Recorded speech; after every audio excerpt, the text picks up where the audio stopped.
আল্লাহ বলেন মানুষ কি ভেবেছে সে শুধু বলবে আমি ইমানদার আর তাকে আমি জান্নাতে ঢুকাই দিব?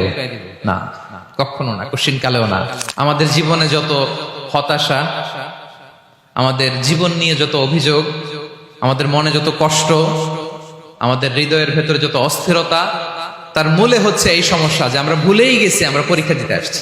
এই পৃথিবীর ফিচার হচ্ছে এখানে বিপদ থাকবে, বিপদ ছাড়া কেউ থাকবে না। স্ট্রাগল থাকবে, কষ্ট থাকবে, ঝুঁকি থাকবে, রিস্ক থাকবে, এবং নানা ধরনের বিপদ আপদ দিয়ে আল্লাহ তাআলা আমাদেরকে পরীক্ষা করবেন। এটা মাস্ট, এটা আমাদের মাইন্ডসেটে নিয়ে নিতে হবে। মাইন্ডসেটে এটা ক্লিয়ার থাকতে হবে। চিরসুখ চিরশান্তি এই দুনিয়াতে মিলবে, কোথায় মিলবে তাহলে? এটা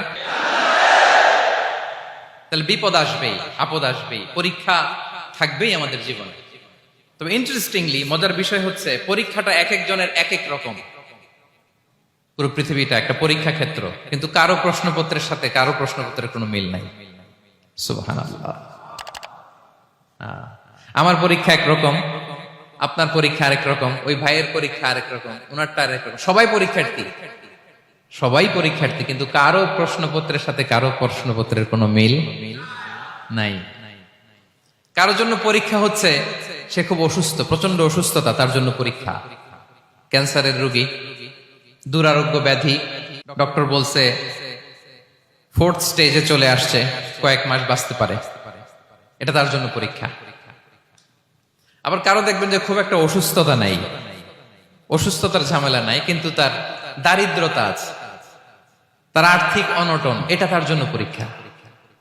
আবার কারো দেখবেন অসুস্থতাও নাই, দারিদ্রতাও নাই, তার দাম্পত্য জীবনের সমস্যা আছে না নাই? অনেকের দেখবেন এগুলো কোনোটাই সমস্যা না, তার ছেলে কথা শোনে না, মাদকাসক্ত।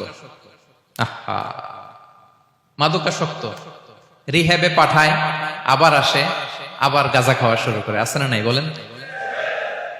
দেখেন তার পরীক্ষাটা আবার আলাদা। অনেকের দেখবেন মেয়ে বাবার কথা শোনে না। আবার অনেকের দেখবেন যে ব্যবসায় সমস্যা, লসের পর লস, লাভ উঠাতে পারে না। তাহলে পরীক্ষা ছাড়া, বিপদ আপদ ছাড়াই দুনিয়াতে কেউ নাই, কেউ নাই প্রিয় ভাইয়া। এটা আমাদের মাথায় রাখতে হবে। পরীক্ষা আপনাকে দিতেই হবে, পরীক্ষা দিয়ে দিয়েই নিজেকে প্রমাণ করতে হবে। আর এক একজনের পরীক্ষাটা এক এক রকম, কারো পরীক্ষার সাথে কারো পরীক্ষার কোনো মিল থাকবে না। তো মাঝে মাঝে আমরা এটা ভুলে যাই। আল্লাহ তাআলা কালামে পাকে রিমাইন্ডার দিয়ে আমাদেরকে স্মরণ করিয়ে দিতে চান যে এই পৃথিবীতে আসলে তোমরা এসেছো পরীক্ষা দিতে। আমাদের জীবনে যত হতাশা, আমাদের জীবন নিয়ে যত অভিযোগ, আমাদের মনে যত কষ্ট, আমাদের হৃদয়ের ভেতরে যত অস্থিরতা, তার মূলে হচ্ছে এই সমস্যা যে আমরা ভুলেই গেছি আমরা পরীক্ষা দিতে আসছি। এটা যদি ভুলে না যান, এটা যদি আপনার মাইন্ডসেটে থাকে যে পুরো জীবনটা একটা পরীক্ষা, তাহলে দেখবেন কোনো কিছু আপনাকে কাবু করতে পারবে না। আপনি হতাশ হবেন না, জীবন নিয়ে আর অভিযোগ থাকবে না, আপনি ভেঙে পড়বেন না, সব অভিযোগ হতাশা দূর হয়ে যাবে। তারপর বুঝতে পারলাম পরীক্ষা আপনাকে দিতেই হবে। পরীক্ষা দেয়া ছাড়া এই পৃথিবী থেকে চলে যাওয়ার কোনো চান্স বা সুযোগ আমাদের কারো নেই।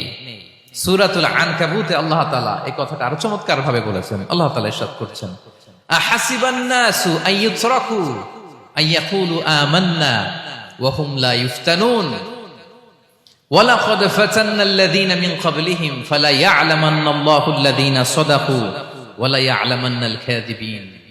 আল্লাহ বলেন মানুষ কি ভেবেছে সে শুধু বলবে আমি ইমানদার আর তাকে আমি জান্নাতে ঢুকাই দিব? না, কখনো না, কোশ্চিন কালেও না। বরং পূর্ববর্তী কালে যারা পৃথিবীতে এসেছিল তাদেরকে আমি পরীক্ষা নিয়েছি, পরীক্ষা করেছি, এবং তাকেও ইমানের প্রশ্নে সে সত্যবাদী না মিথ্যাবাদী পরীক্ষা দিয়ে দিয়ে নিজেকে প্রমাণ করতে হবে। ঠিক কিনা বলেন? পরীক্ষা দিয়ে আপনাকে প্রমাণ করতে হবে। এবং এই পরীক্ষার ব্যাপারটা, এটা যে শুধু আমরা সাধারণ মানুষ আমাদের জীবনে দুঃখ বিপদ পরীক্ষা এমনটা না। এই পৃথিবীর সবচেয়ে শ্রেষ্ঠ মানুষ যারা ছিলেন তাদেরকে আল্লাহ পরীক্ষা নিয়েছেন।